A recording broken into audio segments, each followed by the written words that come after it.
Bonjour à tous.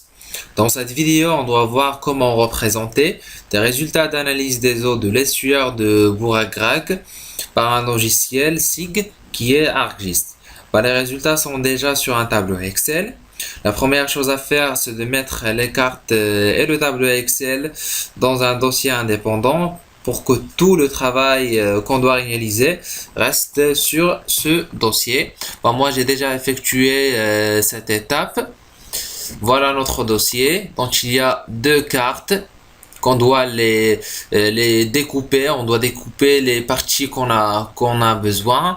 On doit les coller pour avoir une seule carte. Et voilà notre fichier Excel dans lequel il y a un tableau qui contient les résultats de notre analyse. En retournant vers notre logiciel ArcGIS, on doit utiliser ArcMap qui permet de traiter les cartes. La première chose à faire, c'est d'ouvrir ArcCatalogue. Voilà. Alors, s'il n'est pas ouvert chez vous, on cherche notre dossier qui se trouve au bureau. Voilà. Notre dossier projet. En prenant la première carte, on la glisse vers le milieu. Voilà. Il nous pose la question si on veut créer des pyramides. On clique sur oui. Le voilà, il crée des pyramides pour la première carte. La première étape qu'on doit réaliser sur notre carte, c'est la projection. On doit projeter notre carte. Voilà, maintenant la carte, il est là. Pour la projection, la première chose, on fait un clic droit. On clique sur propriété. Nouveau, système de coordonnées projetées. On donne un nom pour notre système. On donne le nom projet. Le nom de la projection. Notre carte se situe au Maroc. On utilise ce système. Lambert confirme conique. L'unité de la carte, c'est le kilomètre. Clique sur sélection. La carte, comme j'ai déjà dit, c'est au Maroc. Ça veut dire le continent, c'est l'Afrique. Pour le Maroc, le système, c'est Merchiche degré. On fait ajouter, terminer, appliquer et OK. La même chose, on doit le faire là. Clic droit, propriété. On cherche référence spatiale. Il est non défini. On clique sur modifier, nouveau, projeter. Même chose, projet. Lambert confirme connect. Le kilomètre. Sélection. Africa. Et Merchiche degré. Ajouter, terminer. Appliquer, OK. Maintenant, il est défini notre référence spatiale. On clique OK. Voilà, l'unité est changée. Maintenant, l'unité, c'est le kilomètre. On fait la même chose pour la deuxième carte. Voilà. Clique sur oui. Il y a la formation des pyramides. On peut maintenant décocher cette carte pour qu'il n'apparaît pas sur notre écran. On décoche celle-ci.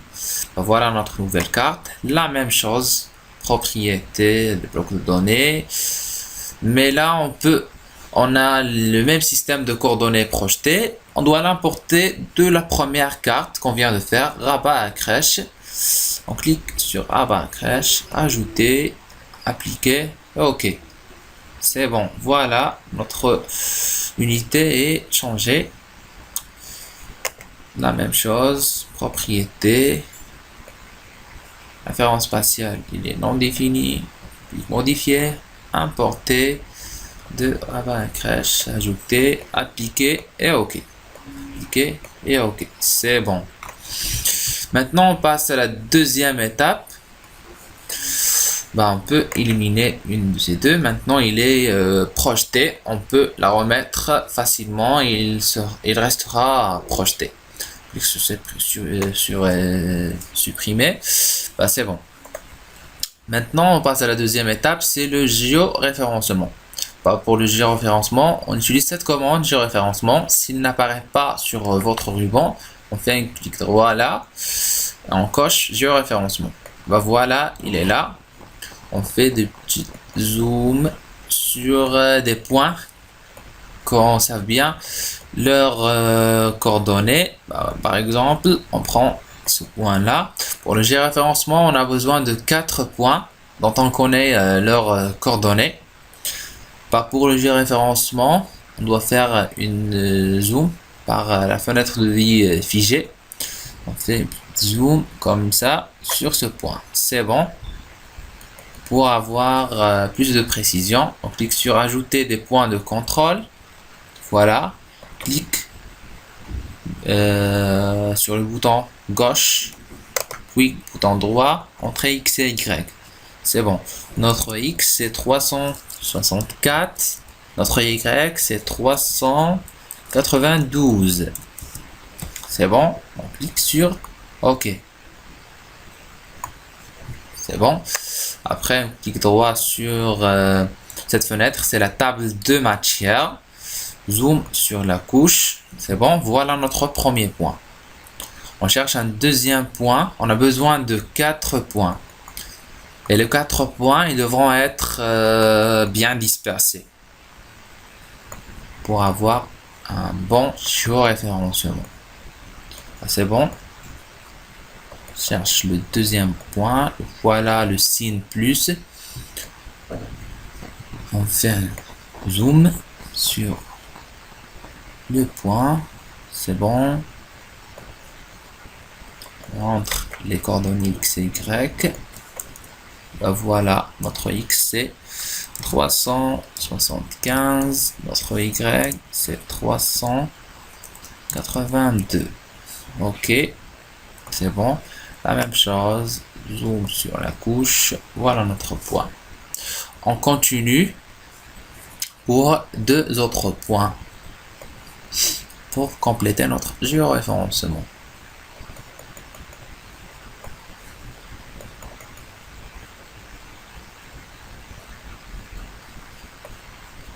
Voilà, les points sont bien dispersés. Notre deuxième point, le voilà. Fait plus de zoom par là. C'est bon. Notre X 364, notre Y 379. OK. C'est bon.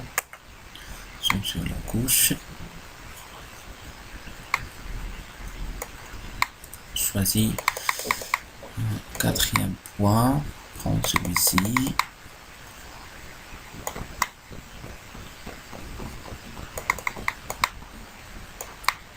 Voilà.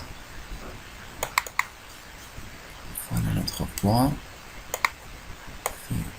Zoom. Zoom plus.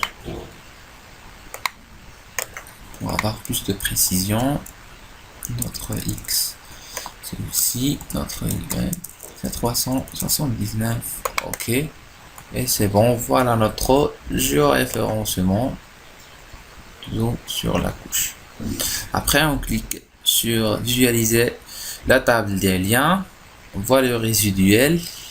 On voit qu'il est très petit. Ça veut dire qu'on a fait un bon géoréférencement. Il est bien précis. Le résiduel il est inférieur à 1. On clique sur OK. Après géoréférencement, mettre à jour le géoréférencement et c'est bon. Maintenant notre carte est géoréférencée et voilà. Voilà notre X et voilà notre Y. Après, la même chose, on doit le faire pour la deuxième carte. Bah voilà le résultat de notre géoréférencement. On a l'une sur l'autre et voilà la continuité de notre estuaire. Maintenant, on doit enlever ces parties inutiles pour nous dans notre présentation. Les légendes des deux cartes. Bah, la première chose, c'est qu'on doit délimiter la partie qu'on veut extraire. Bah, c'est bon. On décoche la première carte pour faire le travail étape par étape. Fait des zooms, c'est bon. Bah, pour sélectionner la partie qu'on veut extraire, on fait clic droit, nouveau sur le dossier, nouveau fichier de forme. Bah, pour délimiter, on doit utiliser un polygone. Bah, on le donne n'importe quel nom, donc numéro 1, shapefile numéro 1. On va utiliser un polygone, on doit modifier, on doit aussi le projeter, on a la même projection, on doit l'importer de l'une des deux cartes. Ah ben, crash, ajouter, appliquer, et ok, c'est bon. Après, on clique sur, on utilise la commande éditeur, la même chose que le géoréférencement, s'il n'apparaît pas sur votre ruban. Clic 3, on cherche éditeur, là voilà, il est coché. On utilise éditeur, on clique sur éditeur, ouvrir une session de mise à jour, c'est bon, bah, voilà notre fichier de forme. On clique sur polygone et on commence à dessiner. Voilà.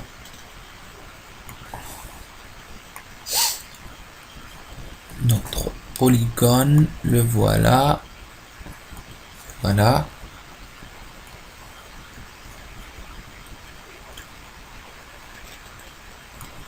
Voilà.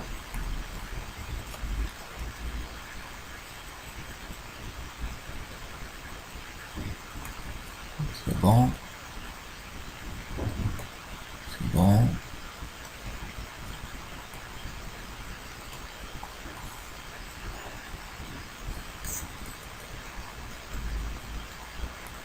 Plus de précision, fait plus de zoom et voilà. À la fin, clic droit, terminer la construction. Voilà notre shapefile. Sur zoom sur la couche et voilà notre premier shapefile. On clique sur éditeur, quitter la session de mise à jour, ne pose la question pour enregistrer, on clique oui. C'est bon, voilà notre shapefile. Clique sur arc catalogue encore une fois. On décoche ces deux, le shapefile et la carte. La première carte rabat salé. On coche la deuxième. On fait un zoom sur la couche pour qu'il apparaît sur notre fenêtre. La même chose. On fait la même chose pour la deuxième carte, la création de shapefile, etc. Bah voilà les résultats de la création d'un nouveau shapefile pour la deuxième carte. Il limite les angles qu'on doit découper. Maintenant on commence les découpages. Pour le découpage on utilise l'application ArcToolbox. Dans ArcToolbox on utilise outils de gestion des données. Après raster, traitement raster et découper. Pour le découpage, on entre premièrement le raster en entrée. Par exemple, pour le premier rabat salé, voilà, découpe rabat salé. Son shapefile, c'est numéro 1. On coche utiliser des entités d'entrée pour la géométrie de découpage. C'est pour le découpage soit courbé. On clique sur OK. Le découpage commence. Et voilà, le découpage s'est effectué. On va voir maintenant notre découpage. On élimine toutes ces parties. Il reste cette partie là qu'on vient de découper. Bah, on fait la même chose pour la deuxième carte. Pour la deuxième carte, rabat et crèche. Et on va voir les résultats du découpage. Ben voilà le résultat de découpage. On a les deux parties découpées. Ils sont collés Ils sont découpés, mais ils sont pas collés, l'une indépendante de l'autre. Voilà. On est passé de cette situation à celle-ci. Bah, c'est bon. Maintenant, il faut coller ces deux parties pour avoir une seule carte, pour avoir cette partie de Oued Bourgreg. Bah, pour le collage de ces deux parties, on ouvre toujours Arc Toolbox, outil de gestion des données, toujours raster, mais cette fois, c'est pas traitement raster, mais jeu de données raster, mosaïque vers un nouveau raster. Parlons, les rasters qu'on doit les coller, ce sont ces deux parties qu'on vient de découper. Allez, voilà. L'emplacement de sortie, on doit choisir notre dossier projet. C'est bon. Pour le nom, on doit donner le nom Bourgreg selon le nom de notre SUR. Pour le type de pixel, c'est 8 bits. Le nombre de canaux, ce sont ces bandes. On a 3 bandes pour tous les cartes. On a 3. Pour les opérateurs mosaïques, on peut choisir ce qu'on veut. Last, first, last, blind. On laisse last. Et là, on laisse first. Pour plus de renseignements, il se trouve là, dans cette partie de LED. Après, on clique OK. Et le collage commence. Mosaïque vers nouveau raster. Voilà, le collage s'est effectué. Voilà notre nouvelle carte Bourgreg. On est passé de cette partie, ces deux parties qui sont collées, à une carte entière. Là, voilà. Maintenant, on doit découper cette partie de l'oued. C'est comme on a fait au début pour découper les parties utiles par laquelle on doit travailler. Pour le découpage de l'oued, la même chose. On doit créer un shapefile, un polygone, etc. On doit l'appeler l'oued. On a utilisé un polygone et on doit faire la projection, etc. Ben voilà la partie de l'oued.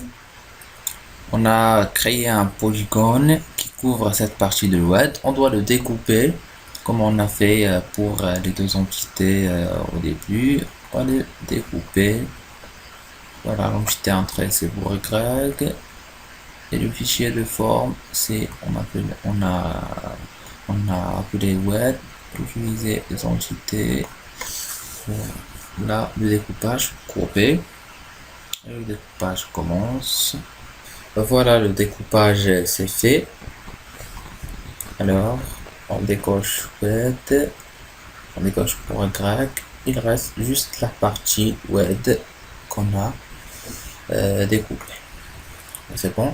Maintenant on passe à implanter les stations, à indiquer les stations sur la carte, les stations sur lesquelles on a travaillé. Pour indiquer les stations, on doit utiliser comme toujours un shapefile. Maintenant on ne doit pas faire des polylignes et maintenant des points. Le nom on doit l'appeler station, ce sont des points. On doit modifier la projection, on doit l'emporter des cartes anciennes qu'on a projetées. C'est bon, ok. Voilà. Maintenant éditeur, ouvrir une session, nouvelle session de mise à jour. On n'a pas maintenant, si vous n'avez pas le shapefile que vous venez de créer, vous pouvez cliquer sur organiser les modèles. Voilà, station, nouvelle modèle. Voilà, station est cochée. Clique sur terminer, fermer, et voilà les stations. Maintenant, on doit implanter les stations. Fait des zooms pour avoir plus de précision. On a 6 stations en fait. Bah voilà, la station 1 se situe dans cette partie. La station 2, station 3, station 4, station 4, par la station 5, c'est vers le rejet de Tchakadoum. Voilà, dans cette partie. Après, on a la station 6, c'est la dernière. C'est avant le pont Mohammed V. Dans cette partie, la station 4. À la fin, on clique sur éditeur. Et la station de la jour. Ok, c'est bon. On zoom sur la couche. Et voilà. C'est bon. Mais général, je me suis la couche. C'est bon, voilà. Les 6 stations. 3, 4, 5 et 6. Maintenant, on doit faire la jointure de ces stations avec le fichier Excel qu'on a sur notre dossier projet. Premièrement, pour voir la table de ce shapefile, on clique droit sur ce shapefile, ouvrir la table attributeur. Voilà les colonnes qui sont par défaut sur notre table attributeur de notre shapefile. On a cette colonne FID se trouve dans tous les shapefiles. FID 0, on a 6 stations, et voilà, de 0 à 5, 6 stations. Pour faire la jointure, il faut avoir une colonne en commun entre la table attributeur de shapefile et la table Excel. Pour cela, on a déjà créé cette table FID sur ce fichier Excel pour qu'il y aura une jointure entre les deux pour la table. Voilà la table FID est de 0 à 5 et voilà les autres paramètres qu'on doit les présenter sur notre logiciel ArcGIS. Voilà pour la jointure. On fait un clic droit sur le shapefile, jointure et relation, jointure. Voilà, choisissez dans la couche le champ sur lequel sera la jointure. On choisit sur cette couche. Voilà FID. La couche c'est le shapefile station. Maintenant là, choisissez la table à joindre. Ça veut dire la table Excel qu'on doit la joindre. C'est cette table appelée 2014. On doit l'ajouter. Les tables sont sur cette partie classeur. C'est bon. Voilà les colonnes de notre table Excel. La colonne en commun c'est FID. On clique sur OK. On va conserver tous les enregistrements. Clique sur OK. Et c'est bon, la jointure c'est fait. On ouvre maintenant la table attributeur. Et voilà. Tous les champs sont là, tous les paramètres sont là. Maintenant, pour présenter ces paramètres, on retourne vers Arc Toolbox. C'est bon. Mais maintenant, c'est pas sur outils de gestion des données. Maintenant, sur outils Spatial Analyst. On utilise interpolation IDW. Là, on entre l'entité de point en entrée, ça veut dire le shapefile station. Voilà. Le champ le paramètre, il veut dire là le paramètre qu'on veut le présenter. Par exemple, on prend comme paramètre la conductivité, par exemple. Là, c'est bon. Après, on clique sur environnement. L'étendue de traitement, on doit le choisir. C'est la partie qu'on a découpée. C'est l'essuaire de Bourg-Gracq. C'est l'oued qu'on a découpé. On l'a appelé wet. C'est la couche wet. C'est bon. Après, on va vers analyseur raster. Le masque, c'est l'oued aussi. C'est celui-ci, oued. C'est bon. On clique sur OK. Après, on clique sur OK pour commencer l'interpolation. L'interpolation s'effectue. Bah voilà, l'interpolation s'est effectuée. On ferme cette partie. Bah voilà les interpolations. On a là les intervalles de la conductivité. On change le nom de l'interpolation effectuée. On l'appelle conductivité. C'est bon. Bah, on peut faire du zoom pour voir les interpolations. Bah, voilà, nous donne des couleurs pour connaître où les parties des stations où la conductivité est élevée ou les stations dont la conductivité est moins. Alors pour il nous donne par défaut 9 classes. Ben, nous on peut changer ces classes. On clique sur propriétés. Bah, pour les classes, on clique sur symbole. On peut changer le nombre de classes. Par exemple, on utilise 3 classes. Bah, voilà, on peut changer les couleurs. On peut changer les couleurs. Voilà, on peut mettre ça. Ça, non. On peut changer les couleurs. Comme ça.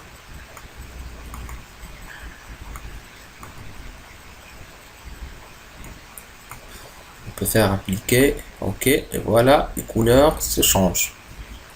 On peut faire, mais pour les intervalles, je peux vous montrer quelque chose de plus. On peut là cliquer sur étirer.